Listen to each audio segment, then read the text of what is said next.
Hello friends, this is Dr. Seema Shahi from Delhi. I am a general physician. Today I would be talking on COVID-19 waste management. This pandemic, this unprecedented pandemic has engulfed the entire world.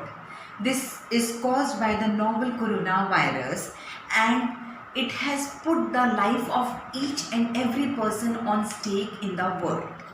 Now, the healthcare facilities, the medical doctors and the paramedical staff are the frontline warriors who are fighting with this coronavirus. So, how this our main purpose is to save the lives of the people, but along with the saving of the life, the waste management is also the scientific waste management is critical. If it is not done properly, it can create a havoc for the society and for the environment at large. So how do we manage the waste? First of all, lots of quarantine rooms and isolation wards and ICUs in the hospitals have been set up for COVID-19 patients, exclusively for COVID-19 patients.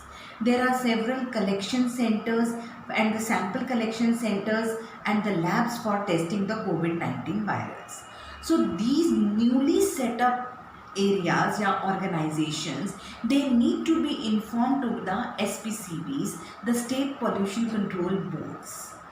Now, the biomedical waste management, the CPCB, the Central Pollution Control Board, in accordance with the Solid Waste Management 2016, has put some guidelines of biomedical waste management. So as per these guidelines, there are 4 kinds of bins or containers of different colors which have been given to the healthcare facilities to put the waste in them, to segregate and then put the waste in them. Now the waste segregation should be done on site wherever the waste is being generated. So there are yellow colored bins with yellow colored bags, red colored bins with red colored bags, and blue colored bins and white colored containers. These bags are plastic bags of not less than 50 micron, non-chlorinated, with a biohazard symbol on this.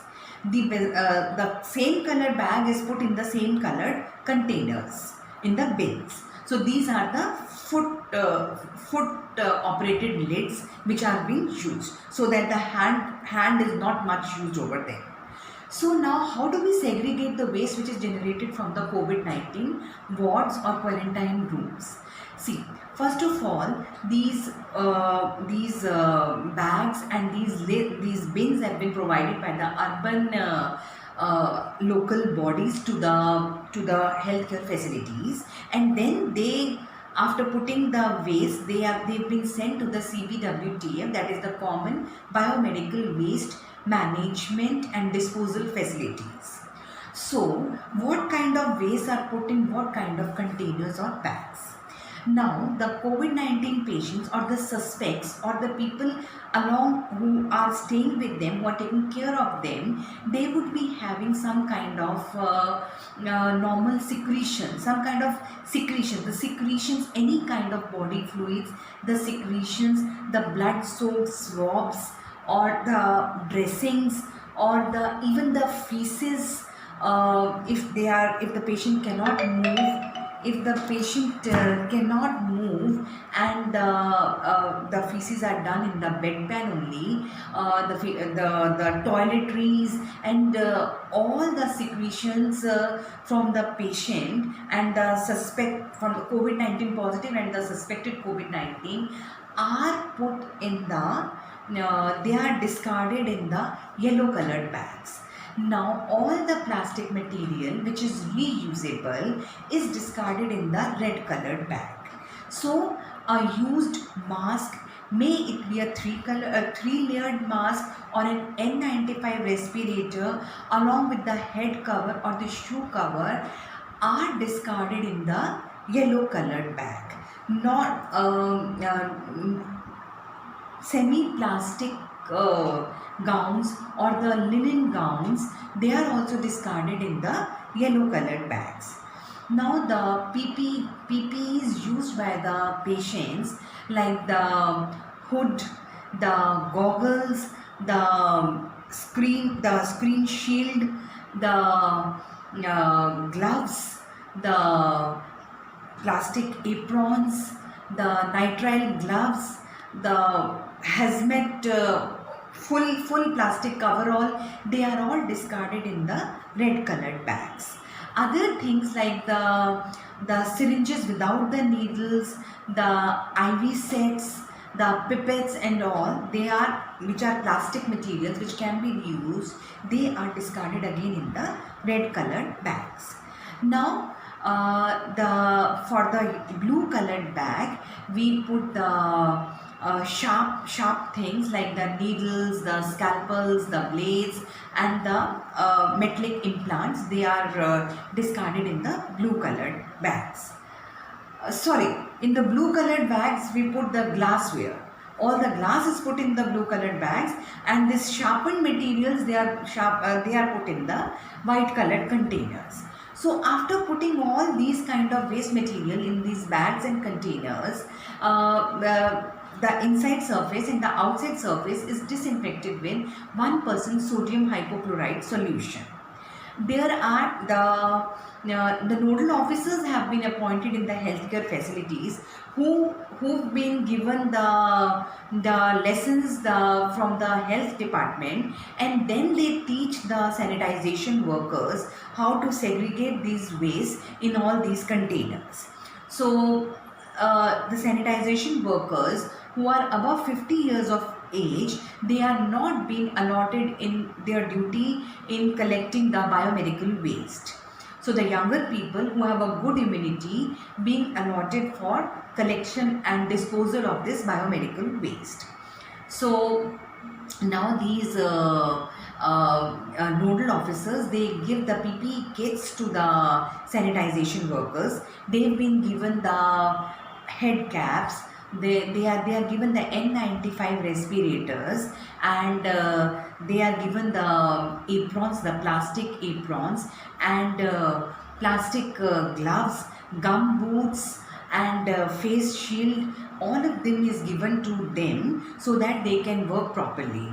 And before starting their work, they've been taught about the hand hygiene and the respiratory etiquettes. The hand should be washed at least for 20 seconds, either with soap and water or else with alcohol based sanitizers. At least 65% alcohol should be there in the sanitizers used by them.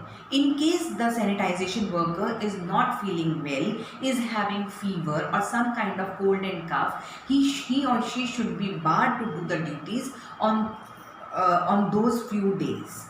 So after having collected the waste, the healthcare worker will weigh the biomedical waste, which is also known as the domestic hazard waste. So the waste will be divided into two parts.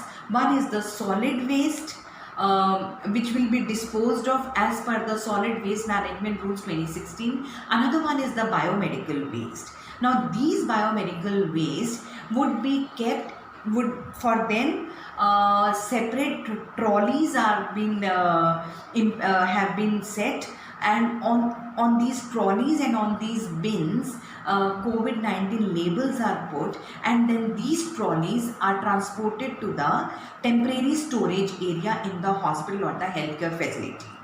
Even they can directly be sent to the CBWTF, Common Biomedical Waste Treatment and Disposal Facility. Their operators will come and they will take the waste from the ward directly. Otherwise, they are kept in the temporary storage area for some time. The nodal officer will weigh how much the weight of the biomedical waste is there, will call upon the CBWTF and will give the waste to them. The urban local bodies will be providing the yellow bags to the nodal officers and will be giving the numbers of the CBWTF.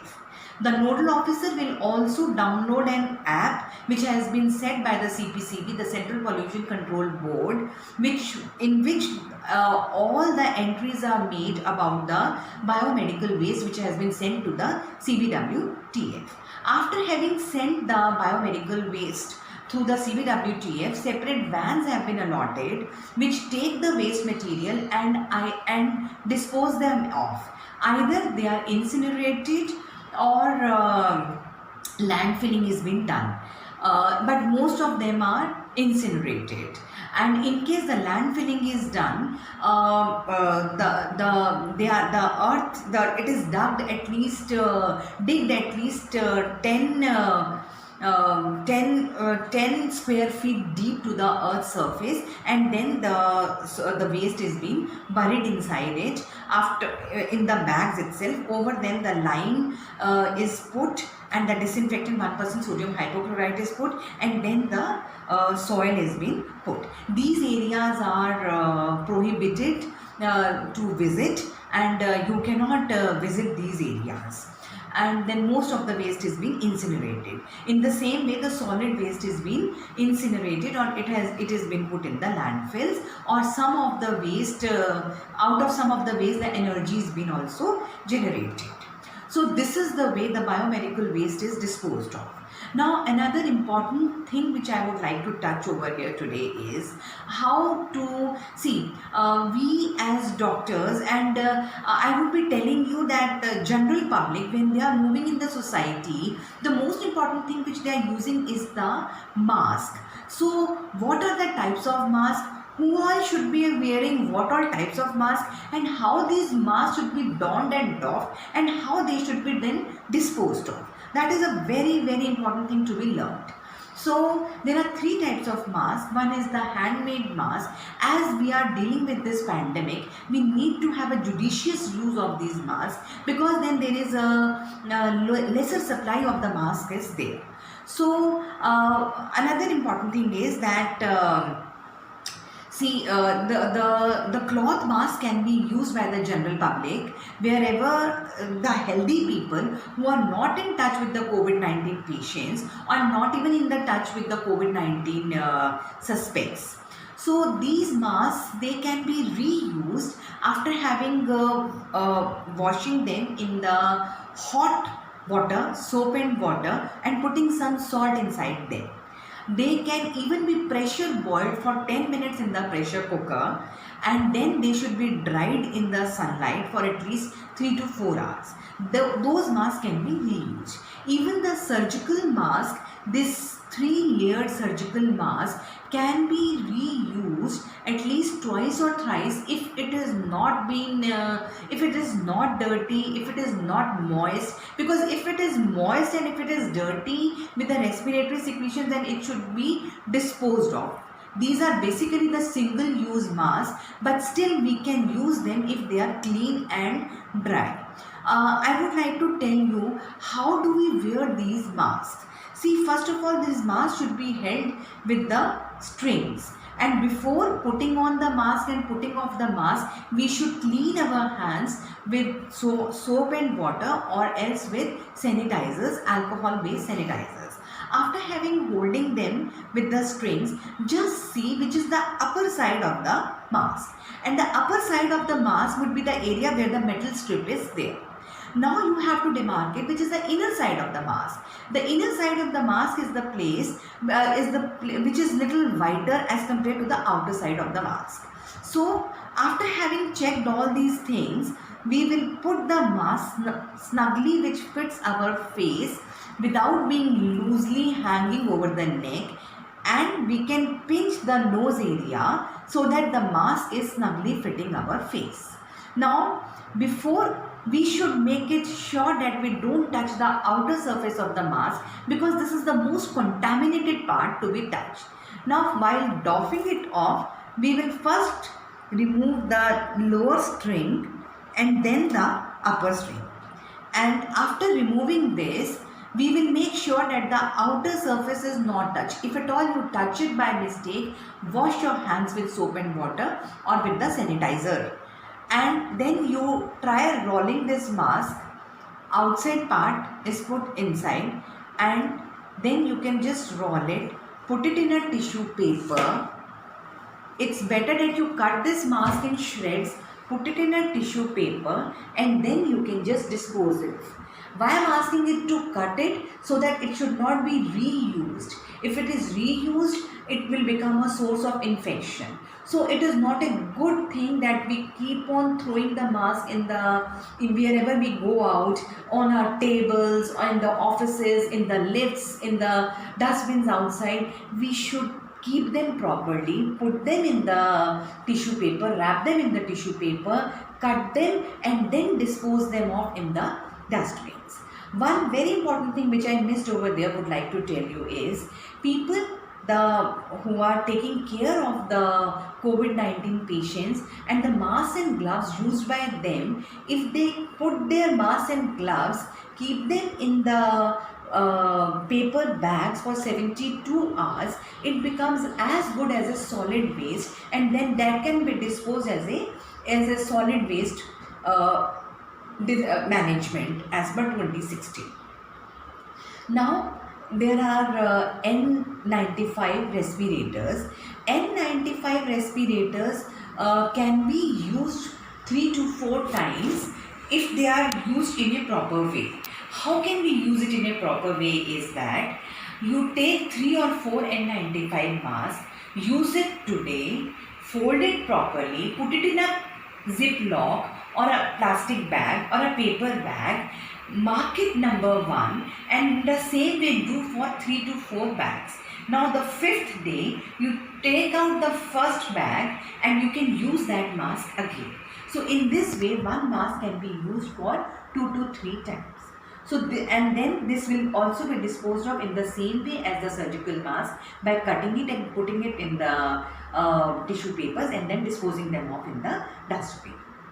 So I think this is more than enough about how to do the COVID-19 waste management. Thank you.